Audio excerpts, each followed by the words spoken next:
talking credit with our oldest Boston Power player. I can say that, right? Absolutely. Been around since day one. Nik Tsoukales, Key Credit Repair. Welcome. Thank you. Thank you for having me, Chris. What blows my mind is how many people mess up their credit. They don't understand the importance of credit and the role that it plays in purchasing real estate. Right? I mean, it's the single biggest thing. It's your credibility. I mean, it's not a score.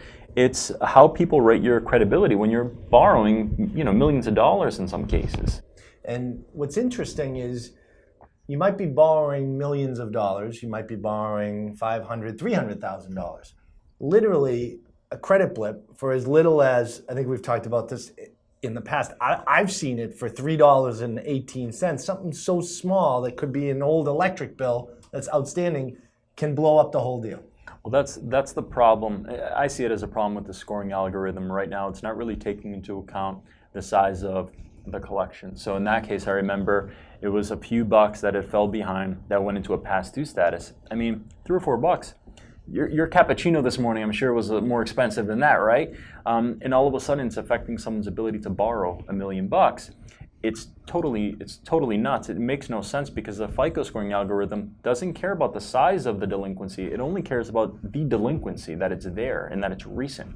And people don't realize that. And another one that just came up recently on a mortgage lending situation that we're dealing with is somebody didn't return their equipment to Verizon. Yeah. Cable equipment for Fios went onto their credit report and is literally having a negative impact, might not be able to purchase the home because of it. That can happen. This is happening a lot. Somebody buys a new home, they move out from the old house, they don't return their equipment, and then they don't properly maybe forward their mail.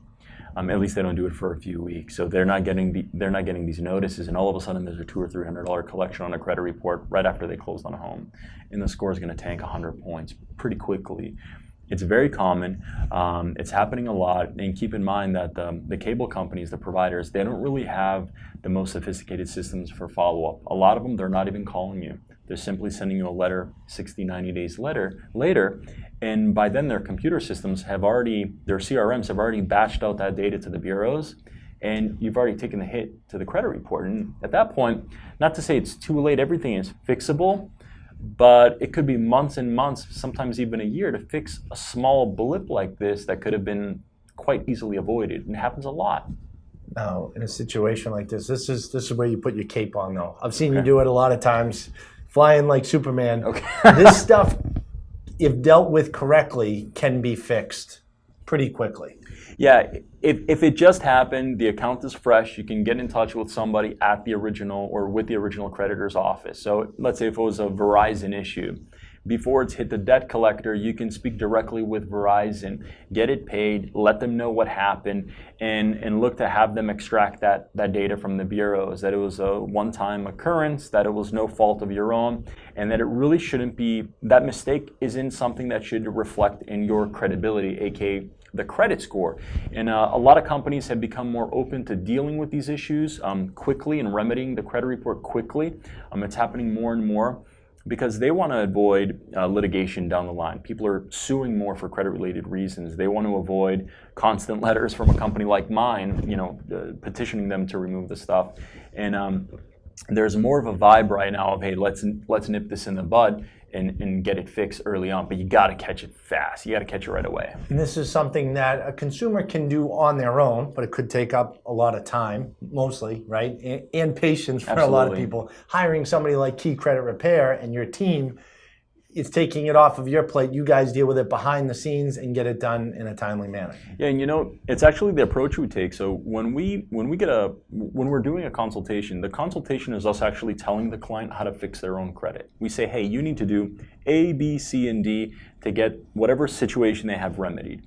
And then we tell them at the end, we say, hey, by the way, if you're a little busy, we can do the heavy lifting for you. Feel free to hire us. If not, they already have a roadmap how they can repair their own credit, and we part ways. But the reality is people are busy. They don't have time to clean their house. They don't have time to pick up their kids from school. Never mind licking stamps and sending letters and calling creditors. So they'll hire us in a lot of these cases. We've been working with you guys for a long time now. You guys do a fantastic job. Let's flip it to credit protection, right? Recent story in the news, Equifax credit breach. It's almost like half the country's information was stolen. Is there any way to protect yourself from something like that? Let me quickly address what you just mentioned, half the country. I mean, it's just about half the country. Yeah. If you remove minors and senior citizens that are no longer using credit, they're in the nursing home. I mean, really, it's maybe even more than half the country. Keep in mind, when you have such a huge volume of people where all of their data has been stolen at once, whoever took this data, whoever breached Equifax, chances are they're not going to randomly pick your name out of a hat and apply for a Capital One card. Data like that, when it's stolen, it's used for greater purposes. They're calculating, or they're running algorithms through data like that. They're using it to see trends in the United States. So it's usually a lot bigger than my credit or your credit. Just to throw that in there. So don't stress if you've been breached. Chances are you'll probably be 100% okay. But at the same time, you still want to protect yourself from the random bad actor that maybe is going to try to steal your information in another way, right? And you can do that easily through, I mean, there are 1,000,001 sites. MyFICO is a great site, little bit more expensive, but it's giving you all the data directly from Fair Isaac Company, which creates the scores that the banks use. So that's a great site to monitor your credit. You have Privacy Guard, which is a great site as well. I'm a big fan of the site. I think the formatting is very good and the alerts are very good. And then you have some of the free sites like Credit Karma that I'm a big fan of as well. But the only thing with that site is you're not getting all three bureaus. You're only getting Equifax and TransUnion. You're getting instant alerts. I mean, you could apply for something right now, hit the button, and 2 seconds later the app is telling you someone just checked your credit. So the alerts are great, but again, it's only alerting you for TransUnion and Equifax data. It's skipping out on the Experian data. So keep that in mind. Those are few great value missiles right there. Thank you, Nik, as always. You're welcome. And if you'd like to connect with Nik and his team directly, you can check out their website at Key Credit Repair. They also have a blog you can follow right there on their website with a ton of valuable information. Also, check out Nik's new blog on Real Estate Talk Boston, blog podcast, coming soon, right here on Boston.com.